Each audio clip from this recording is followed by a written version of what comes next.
మీ business ఏదైనా మీ ఊర్లో promotion చేయాలంటే అది సుమన్ టీవీతోనే సాధ్యం. ఇప్పుడే సంప్రదించండి. నమస్కారం.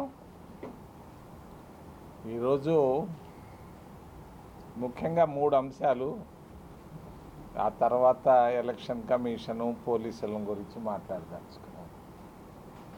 తిరుపతి జిల్లా,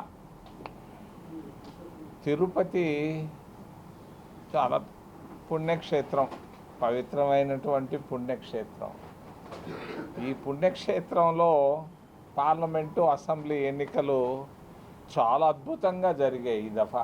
ఎప్పుడు నేను గత 40 సంవత్సరాల్లో ఎన్నికలు చూస్తూ వచ్చాను, కానీ ఈ దఫా తిరుపతి జిల్లాలో జరిగినటువంటి ఎన్నికలు చాలా అద్భుతం. అబ్బో, ఎస్పీ ఆఫీసు వెనకాలనే ఓటుకు 5,000 పంచుతుంటే నేను చెప్పినా పట్టించుకోలేదు. ఆ ఎస్పీ నాకు తెలిసిపోతాడని పోయాడు పాపం. వాళ్ళ ఇంటి వెనకాలనే 5,000 ఓటుకు 5 పల్లీదిలో పంచుతుంటే ఎస్పీ ఆఫీసు, దాని వెనకాలనే పల్లీది 5,000 పంచుతుంటే కమ్ముకున్నాడు దర్జాగా. నేను అనుకున్నా భలే ఎస్పీ దొరికాడా మనకని. మరి అనుకోకుండానే పంపించేసింది వ్యవస్థ. మరి పక్క అసెంబ్లీ నియోజకవర్గం ఒక్క అభ్యర్థి 80 కోట్లు ఖర్చు పెట్టాడయా. 80 కోట్లు. ఎక్కడదో ఈ డబ్బు నాకైతే తెలియదు. డబ్బు అసలు కనబట్టని రోజుల్లో డబ్బు 80 కోట్లు ఒక్క పనికి మాలిన ఎమ్మెల్యే పదవికి ఒక అభ్యర్థి 80 కోట్లు పంచాడు. ఇది అద్భుతం, నాకు తెలిసి ఇది ఒక పెద్ద అద్భుతం. మరి ఒక రిజర్వ్డ్ సీటు, గూడూరు రిజర్వ్డ్ సీట్లో హోటల్ ఎస్ఆర్ఎం లాడ్జ్ అని ఒకటి ఉంది, ఇప్పుడు కొత్తగా స్టార్ట్ చేశారు. 45 కోట్ల రూపాయలు ఒక డిఎస్పీ పంచాడు. డిఎస్పీయే పంచాడు పాపం. ఈ మండలానికి ఇంత, ఆ మండలానికి ఇంత, ఈ నాయకుడికి ఇంత, ఆయనకి ఇంత. ఎందుకయా మీరు పోలీసులు ఉంటేమి? మీకు దొంగలు చేయాల్సిన పని పోలీసులు చేస్తే పోలీసు వ్యవస్థకి ఏం విలువ ఉంటుంది? దొంగలు చేసే పని మీరు చేస్తే ఎట్టయా?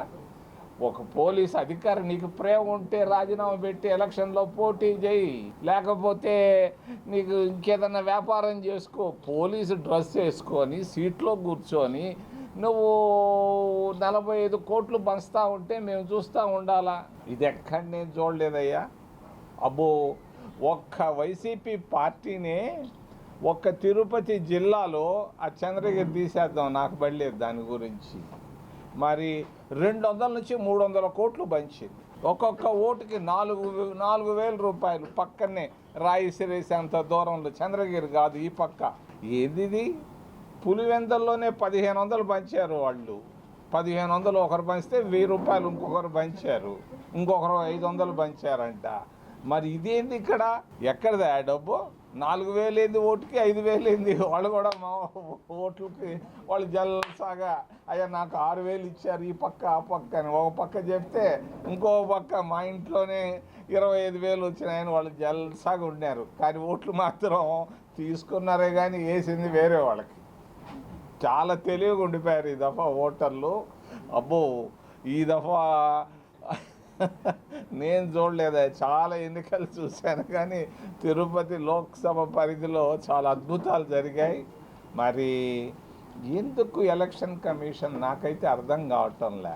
తీసేస్తే పోలా, ఇంతకంటే బలహీన ఊరికే లుక్అవుట్ నోటీసులు ఏది ఎన్ని ఉత్తుతాయి.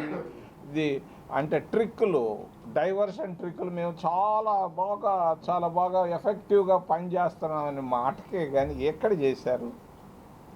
ప్రతి పోలీస్ స్టేషన్గా డబ్బులు ఇచ్చారంట ఈ పార్టీ వాళ్ళు, ఆ పార్టీ వాళ్ళు. మేము పంచుకుంటాం, మీరు నిద్రపోండి. నిద్రపోయారు, వాళ్ళు పంచుకున్నారు. పట్ట పగులే పంచేశారు డబ్బులు.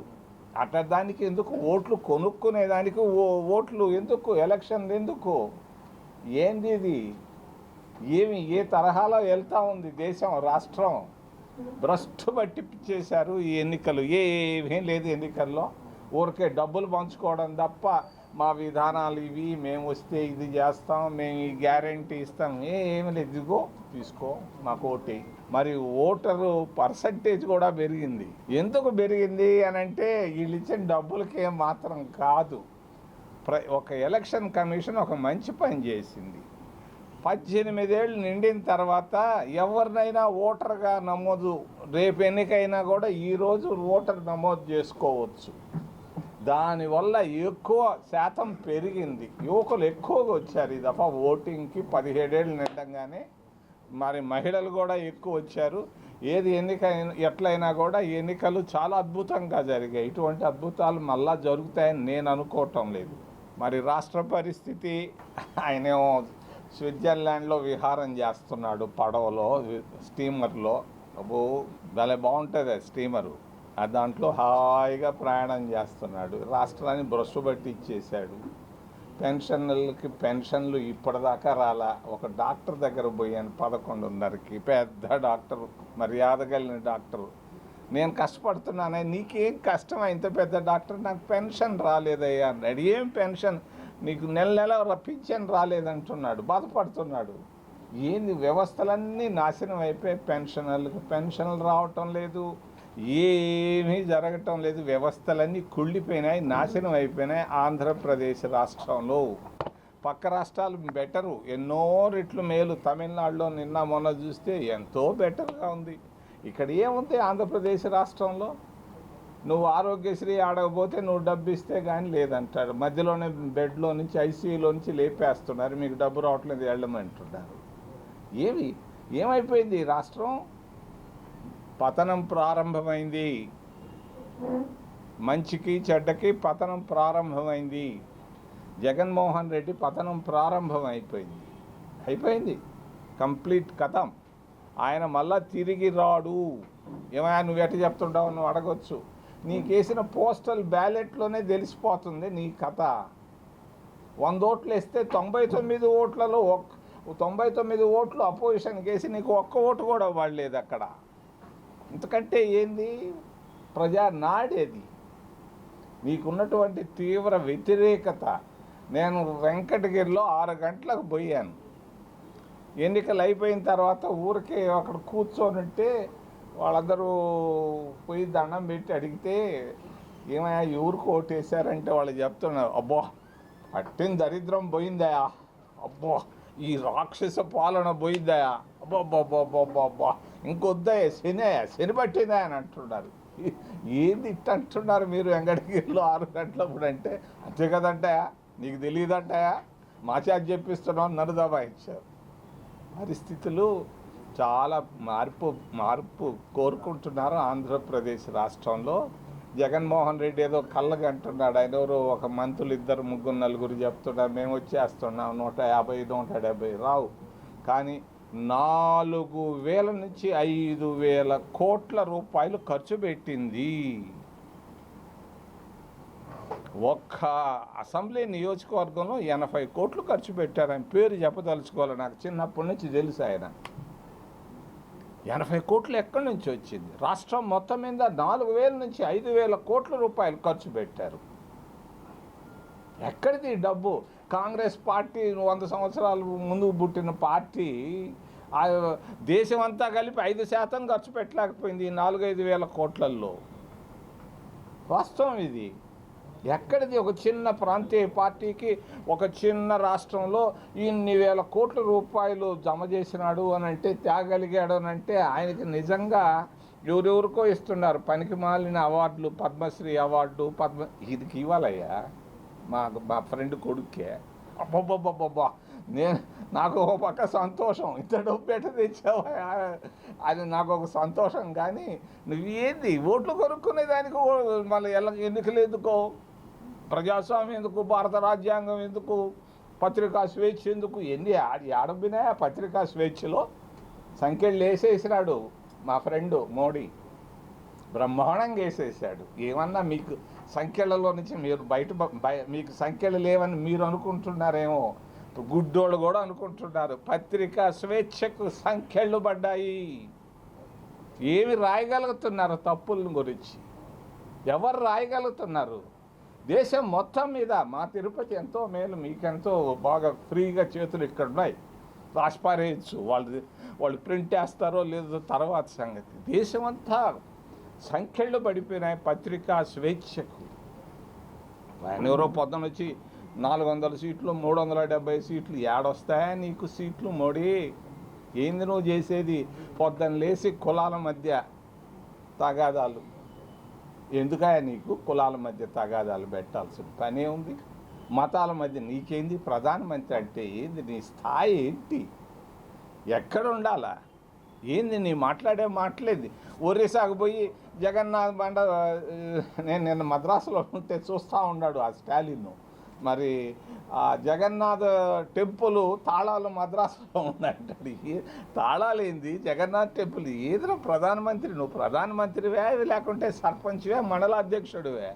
స్థాయి పడిపోతా ఉంది కదా, నీ స్థాయి పూర్తిగా పడిపోయింది. ఏం సాధించావు 10 సంవత్సరాల్లో?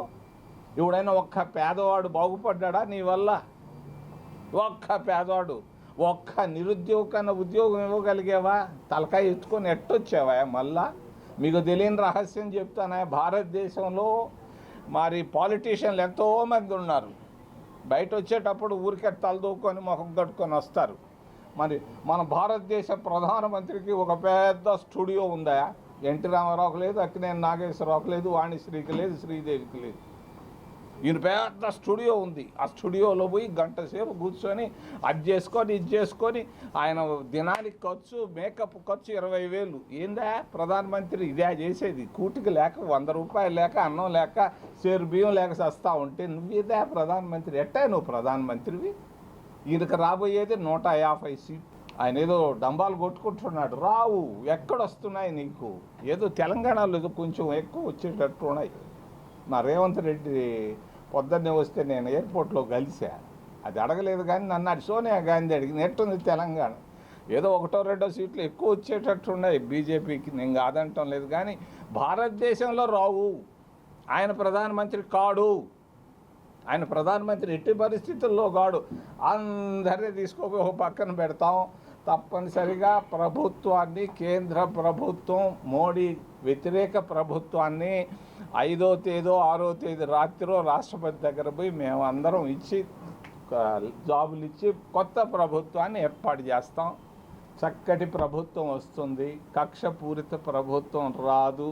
అందరికీ మేలు చేసే విధంగా, అందరి ఆకాంక్షలను నెరవేర్చే విధంగా, పేదవాళ్ళు అందరినీ కలుపుకోబోయే విధంగా, అన్ని మతాలు, అన్ని కులాలు, అన్ని ప్రాంతాలను కలుపుకోయే విధంగా రాజ్యాంగబద్ధంగా మంచి ప్రభుత్వాన్ని కాంగ్రెస్ పార్టీ ఏర్పాటు చేస్తుందని తెలియజేస్తూ ఎలక్షన్ కమిషను, పోలీసు వ్యవస్థను గురించి ఒక్క మాట చెప్పి తర్వాత మిమ్మల్ని, ఎందుకు ఎలక్షన్ కమిషను ఏం చేస్తుంది? ఏది ఊరికే పిచ్చి వేషాలు తప్ప ఏముంది? నువ్వు పోయిన దఫా ఉప ఎన్నికలో దొంగ ఓట్లు వేసుకుంటే ఈ దఫా దొంగ నోట్లు బస్తుంటే చూస్తూ ఉన్నావు. చెప్పినా కూడా ఏడుంది? నేను తిరుపతిలో లా అండ్ ఆర్డర్ ప్రాబ్లం వస్తుందని ఎలక్షన్ కమిషనర్ సిఈసికి నేను చెప్పాను, ఫోన్ చేసి చెప్పాను, వస్తుందిరా బాబు అని చెప్పాను. డీజీపీకి చెప్పాను, వస్తుందిరా లా అండ్ ఆర్డర్ వాడు కొట్టుకుంటున్నారు రా గొడ్డలు తీసుకొని అని చెప్పాను. ఎస్పీకి చెప్పాను, అడిషనల్ ఎస్పీ ఒక ఆయన ఎవరో ఒక ఆయన ఉన్నాడు, ఆయన పేరు నాకు తెలియదు, ఆయనకు కూడా చెప్పాను. నోటెడ్ సార్ అంతా కొట్టుకున్నారు కదా, అందరు కార్లు పగలగొట్టారు. ఏమైపోయింది ఎలక్షన్ కమిషను? నాకైతే డౌట్ ఉంది. ఈవీఎంలు మారుస్తారేమో అని అనుమానం ఇప్పటికీ ఉంది. ఆయన ఎవరో ఒక ఆయన చెప్తున్నాడు, ఎస్పీ గారు, అయ్యా అక్కడ దాకా అదేది స్ట్రాంగ్ రూముల దగ్గర బాగుద్దని. నాకు అనుమానం ఉంది. బ్యాచ్లు తిరుగుతున్నాయి. మరి దొంగ ఈవీఎంలు కూడా ఆ ఆటో నగర్ దగ్గర ఏదో ఉన్నాయని వింటున్నాం. అది నిజం అబద్ధం తేలాల్సిన అవసరం ఉంది. మరి ఈ విధంగా రిమోట్తో మరి టీవీని మార్చినట్టుగా రిమోట్తో ఈవీఎంలు మార్చే విధానాలు కూడా ఉన్నాయని మేము వింటా ఉన్నాం. ఈ పరిస్థితుల్లో జాగ్రత్త. నేను ఎలక్షన్ కమిషన్ భ్రష్టు పట్టిపోయే విధంగా కాకుండా జాగ్రత్తగా, పారదర్శకంగా, మంచి పద్ధతిలో జరిపించాలని నేను ఎలక్షన్ కమిషన్కి ఉన్నటువంటి పోలీసు అధికారులకు తెలియజేస్తూ, పోలీసు వ్యవస్థ కూడా నాశనం అయిపోయింది. పోలీసు వాళ్ళు ఏంది దొంగలు చేసే పనులు చేసేది?